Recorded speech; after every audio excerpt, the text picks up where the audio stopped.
Okay, I couldn't quite get it in the 10-minute mark there, but we're almost done. We are looking at how to get the partial derivative of z with respect to x with y held constant. Now this is thinking of z as defined as a function of x and y, little f. This is something I will never get a formula for, because I can't use algebra to isolate z here.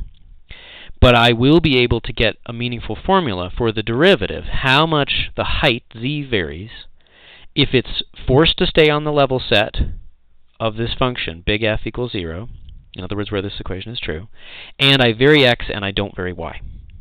And that's this quantity here that's coming into our equation. And so finally, we can solve this equation that we got last time, and we get that how much z varies when I vary x and not y, and I stay on the level set, is minus fx over fz, or minus df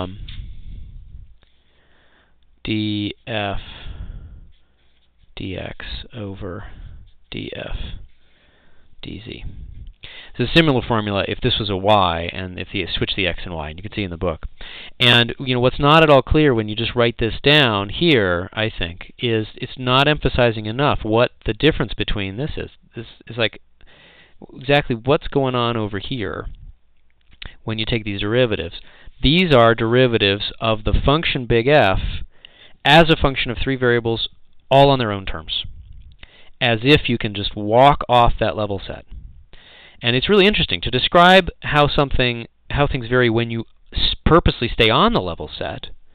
What you do is you actually analyze everything in all of three-dimensional space. And what happens if I walk in any direction? The purely x direction, not changing z to stay on the level set. The purely y direction, the purely z direction. And by comparing those rates of change, you can actually get information about what happens when you do stay on the level set. It's actually a rather surprising and deep fact. Once again, there's a little bit of something that looks kind of like fractions are canceling. If you pretended these were just fractions and you flipped and canceled, you'd get a z on top, an x on the bottom, groovy.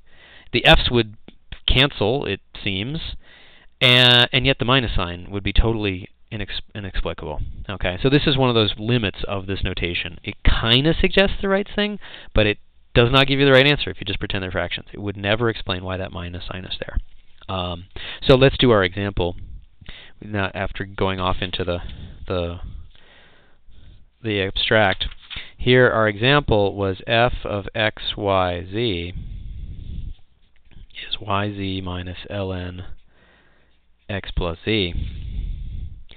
And so fx is, this is a constant as far as x is concerned, and we get minus 1 over, excuse me, minus 1 over x plus z, and fy is not relevant to this because I'm not taking a derivative with respect to y. Fz is y minus 1 over x plus z again. And so dz dx with y held constant is minus of this, which is just 1 over y minus. And we can simplify that. Multiply by x plus z top and bottom, and I get 1 over x plus z y minus 1.